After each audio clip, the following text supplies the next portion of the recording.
Hey everybody, welcome back to another movie review. Hope you guys have been enjoying the content channel as of late. Excuse me, my throat's a little dry.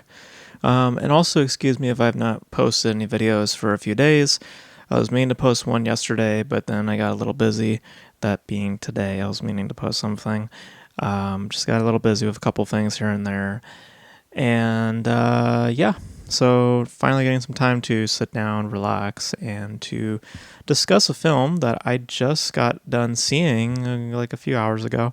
So it's still a little fresh in my mind. So yeah, so we're going to talk about this. And I saw it for free also, which was really unique in terms of seeking this out because I would not have seen it otherwise, to be frank. That film we're going to discuss today is The Surfer, which was directed by Lorcan Finnegan, who I hope I pronounced his name right. Most notably directed a film called Vivarium, which had Jesse Eisenberg involved, some sort of sci-fi thing.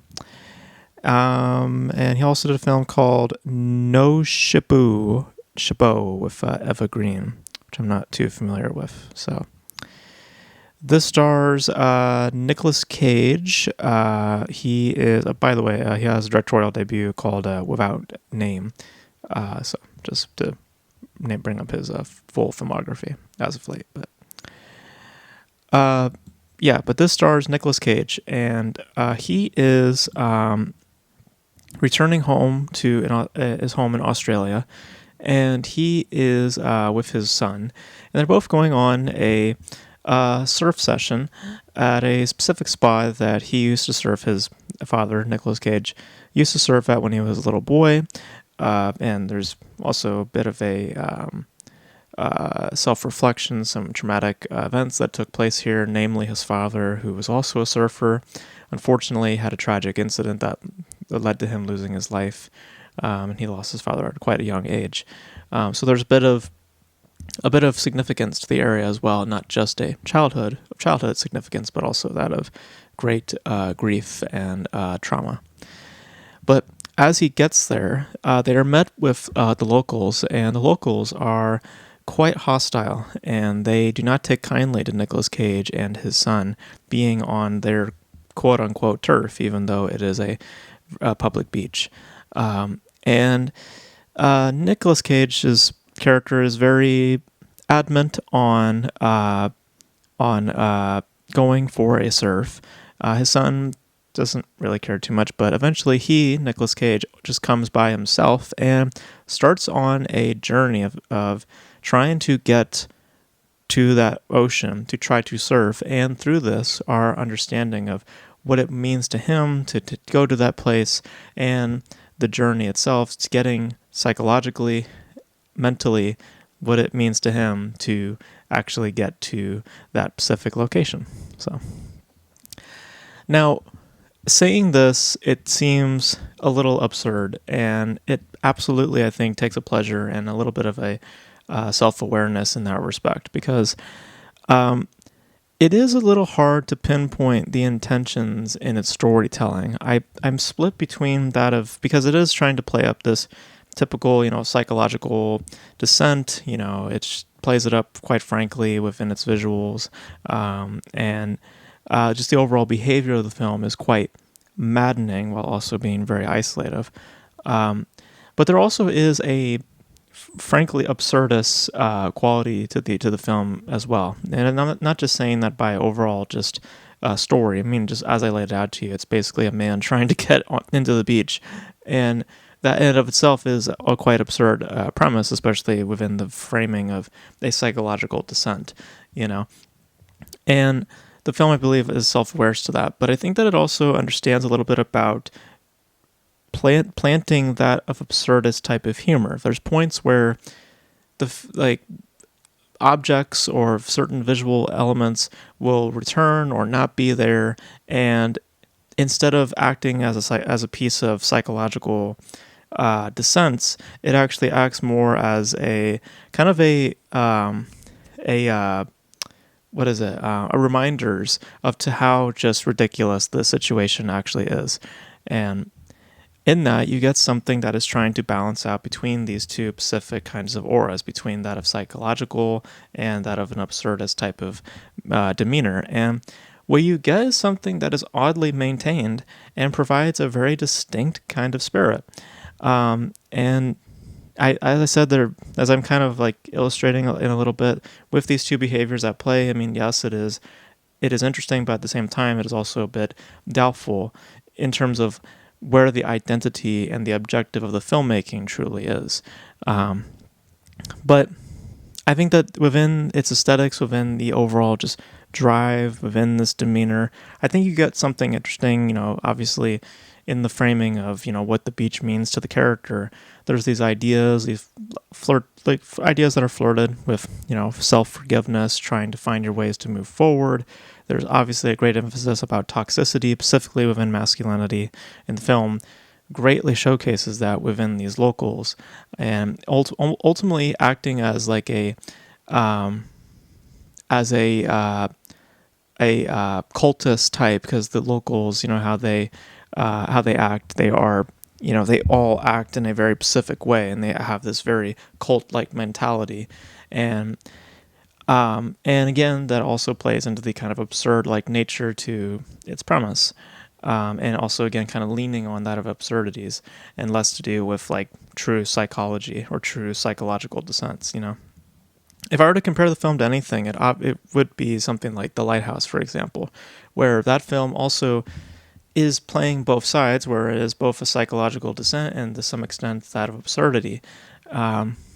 And Nicolas Cage's performance definitely echoes that to some extent. You definitely get little remindings, like there's at one point where there's animal cruelty, and that's kind of echoing that of a specific turning point within The Lighthouse, and just the overall just descent, as it were. It just breeds and reminds me of that of The Lighthouse, where there's a sense of uncertainty, but also a sense of humor at the same time.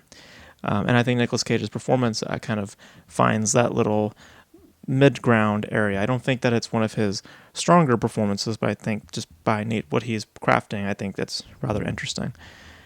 But as it stands, though, I think that it is, as a surfer would say, it is a kook of a movie, in my opinion, in that it is odd, it's very strange, but I think that in the case of how it is framed and how it's structured and how it plays with these two mindsets of, or these two forms of storytelling, I think that what you get is not something that's not necessarily a bad thing. And I think that you get something rather unique as a result. Is it completely well crafted? No. I think that some of the aesthetics are frankly a little bit cheap. I think that some of the plotting does feel less firm, and it feels more creatively kind of left to your own imagination, in that it feels rather aimless. It doesn't have like a firm grip at some points to what it's actually telling. But it casts a very oddly immersive spell on you. Like, I found myself intrigued. I found myself involved with the story, especially at some points of its aesthetics, how it plays. It's interesting. So I think that it has a interesting drive, and I can't say it completely stems from, it mostly comes from its execution, but I think in that also there is doubts within its overall intentions. And I'm saying this more or less in the framing of, is it meant to be funny or is it meant to be tense? And I think that it is meant to be both.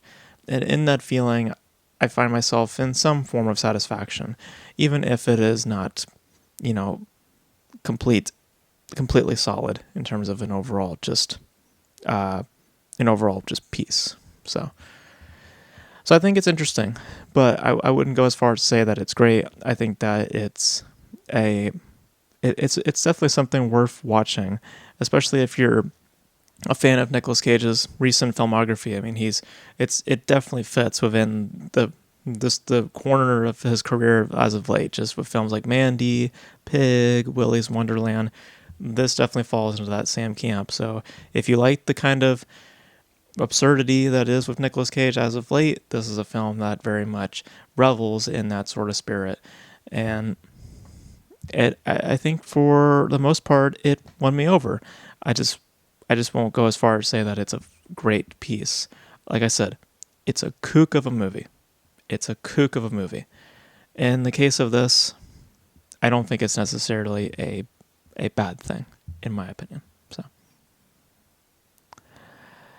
So yeah, so those are my thoughts on The Surfer. I thought it was interesting. I think that's probably the best word for it. I don't know if I could say it's good, but I definitely can say that it's interesting. It's an interesting viewing, by aesthetic and by performance, by just this isolated nature that is built, and kind of going outside of that and realizing the ridiculousness of its isolated nature, like having this kind of self-aware quality. It's an interesting overall just foundation, and I liked it. I liked what I was previewed to. So, but you guys, what are your thoughts on The Surfer? If you guys have seen it, definitely again just another one of those type of films that Nicolas Cage is like, just again, where his career has gone has been rather fascinating for me, and I welcome it. I love just the fact that he's just diving into these kinds of films. And I welcome more films like this from his career. But you guys, what are your thoughts on The Surfer? If you guys have checked it out, in the comment section below. And that's going to be it for this video, guys. Thank you guys for tuning in. And until then, I'll catch you guys in the next video. Bye.